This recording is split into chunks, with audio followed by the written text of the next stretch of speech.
What up, John?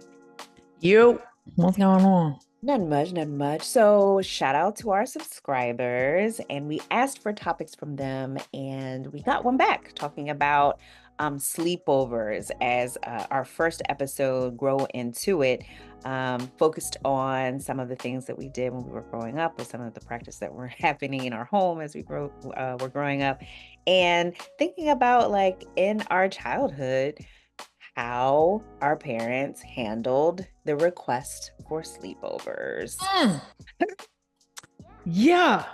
No. The answer was no. You're not going to sleep over nobody's house. No. Um, no, I think that's a really good first of all, shout out to the subscriber that submitted that. We appreciate it. No, no, nope. That No. was just it. Like my mom did not play.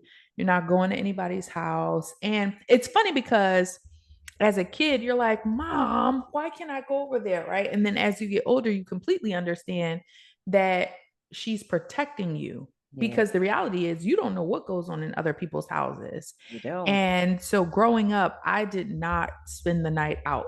It just wasn't a thing. Hmm. Um, and I'm glad that it wasn't Yeah. because, you when you get older, you hear so many horror stories about experiences and things like that. And so I'm grateful that my mom had that rule.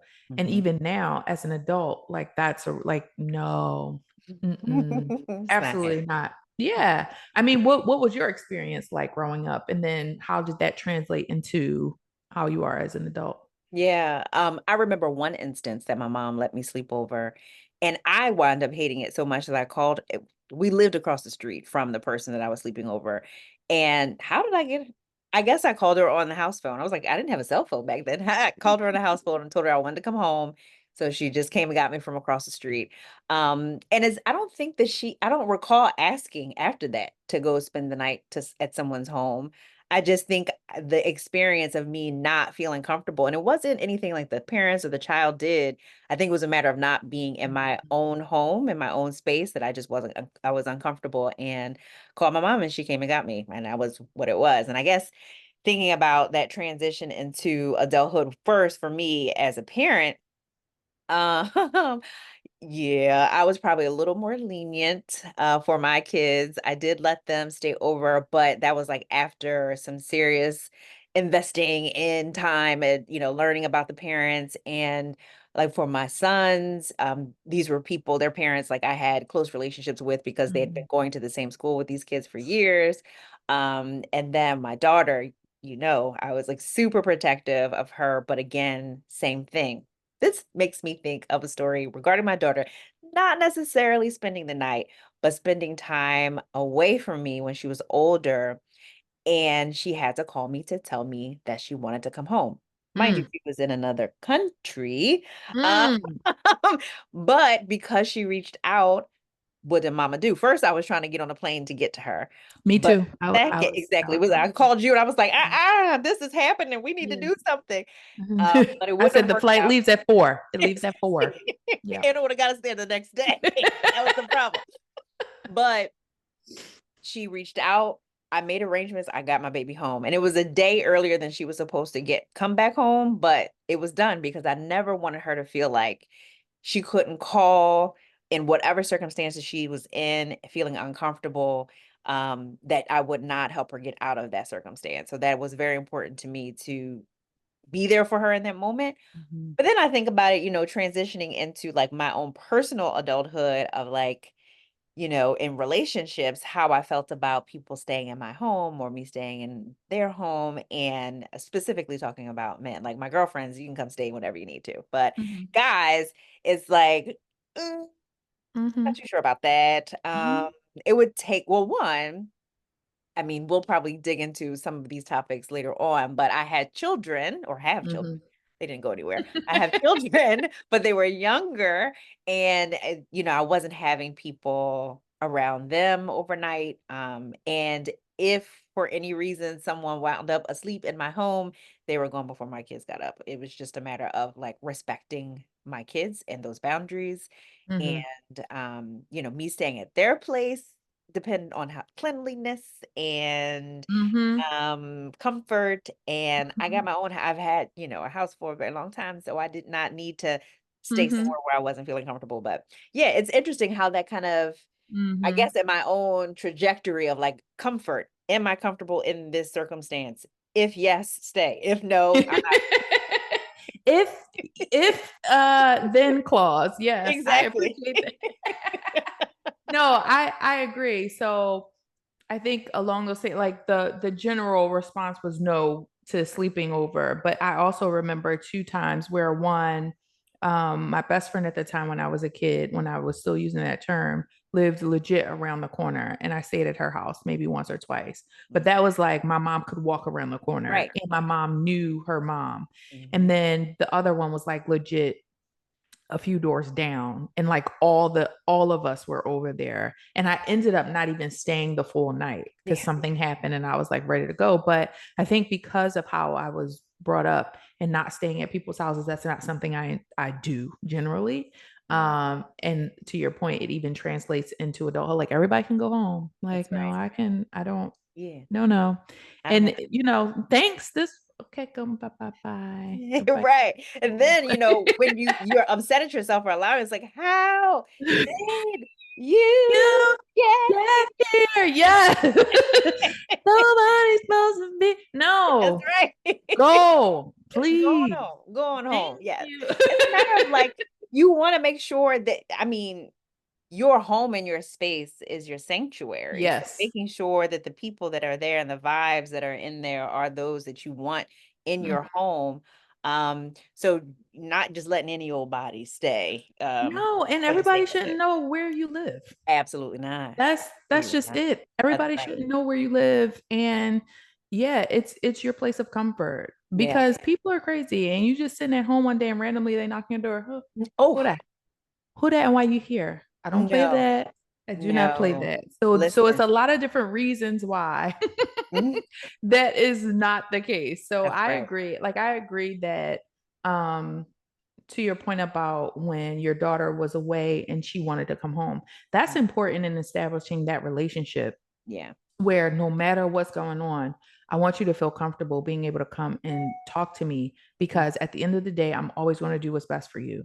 Even right. if it's something that you're afraid to tell me, I Mhm. need you to feel some level of comfort sharing it with me rather than going through it by yourself and talking it through with your friends because they don't know anything either. Right. Right. So it's like two groups of people trying to lead each other without the wisdom that a Mhm. parent would have. That's right. So I think all of that comes into play where now as adults we understand the reasons why our parents made the decisions that they made when we were younger because of course when you're younger you think you know everything. Of course. No, my mom is the worst, she won't let me go. It's like no, she be knowing. And Yeah. then you get older and you're like I'm so glad she did. Mhm. And it also just teaches you how to maneuver in different experiences. I don't know about you, but like I will still call my mom. I'll call my mom and be like I, I call my mom for kind of any. I be like, "Mom, I have this weird looking mole like under my underarm. Can you look at it?" Can Like, you look and at it? on FaceTime, I'm like, "Can you look at it?" Like, you don't want to go to the doctor. I mean, I feel like your mom is always the first before you go to the like mom. So this is what's happening, and like whether your mom say, "Oh, put some," back in the day used to be like some tussin, or now it's Aquaphor, drink some ginger ale, right?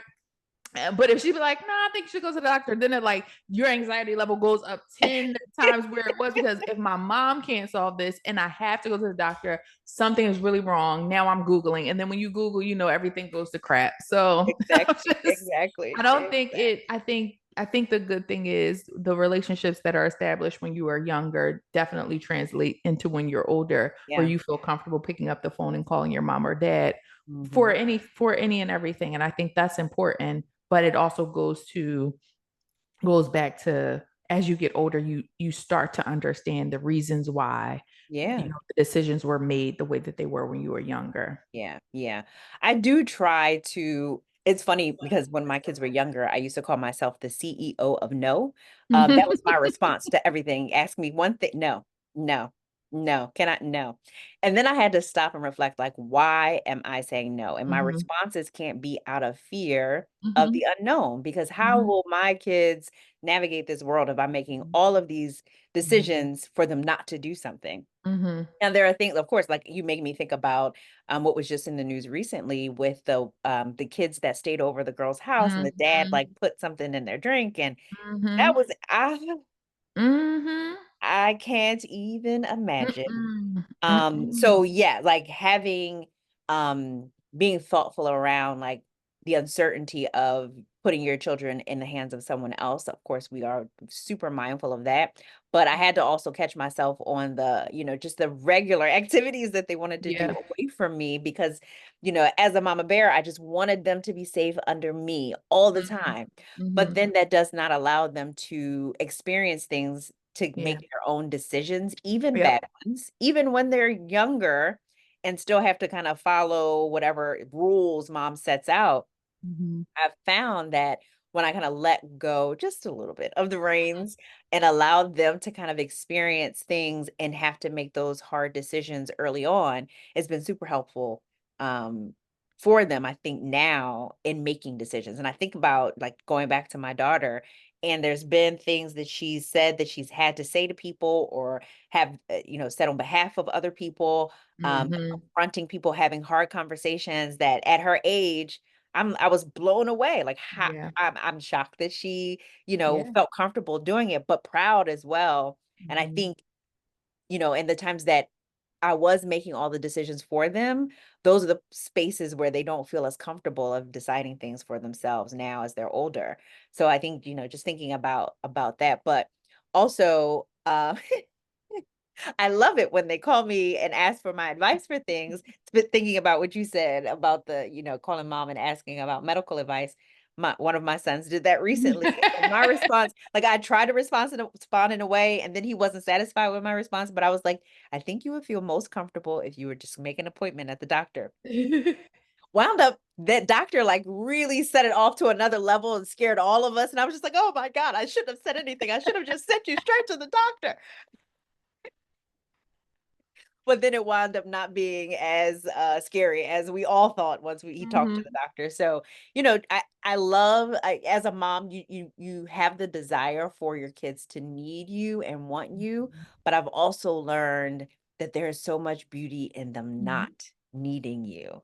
mhm, Wanting is a different thing, I think, but not needing you is sh expressing to me that everything that you've kind of instilled and the things that you've allowed to take place throughout their lives is all coming together and they're able to operate in their own space. That is so hard as, mhm. wanting to just hold on to them as long as you can, but all of my kids are in their 20s, and how did that happen? But they are making great decisions for Yes. themselves, and being able to see that now in their adulthood, Mhm. makes it still a bit scary as a mom, but also makes it very rewarding. Well, I think it goes back to setting a solid foundation. Mhm. When you set that solid foundation, you can rest in knowing that, you've given them the tools that they need to be able to navigate in this world, Yeah. but you will always be that resource there for them. Mhm. And they've shown that, while in moments they may not seem like they're listening, they were. Yeah. Especially with your daughter being able to regurgitate some things that maybe she's heard you do, or at least show some of that decision making. And I think that's important. Um, but I also think, to your point, it's important to be able to let them have those experiences because we all listen. I don't know about you, but I have made some decisions in my life that I don't necessarily love, Amen. but I also acknowledge that in all decisions there are experiences Yes. that need to be had to be able to, teach you things. And so with that, and also having a very solid foundation. So that solid foundation allows me to be able to be resilient Mhm. and bounce back from certain things. But sometimes you make decisions based on what you know is good and what you should do. And then sometimes you make decisions and you're like, nah, probably shouldn't do this, but I'm gonna go ahead and do it. Wanna do it. And listen, you It. have to experience life. Now, if you keep doing it and you know you shouldn't do it, that's a little different. But when you do it unknowing what the end result could be, then But I think that's good that you said that, like that foundation, and then allowing them to be able to exercise their own judgment is pretty awesome. Absolutely. So very true. Um, thinking about, how you continue to evolve and grow as an individual, you want that for the people around you, and Mhm, especially for your children. And just being able to confront some of the things that, you've made decisions on that some people may consider regret. mhm, Um, I have a kind of a motto that if I made the choice, then it was the right choice, regardless if it was wrong, right? mhm, Because I've learned from it, I've grown from it, I've failed because of it, but it was the right choice for that moment.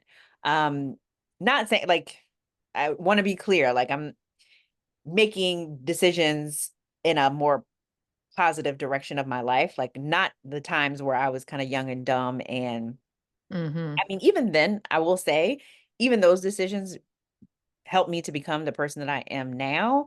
So there mhm. isn't necessarily regret because I can't change those Yeah. things.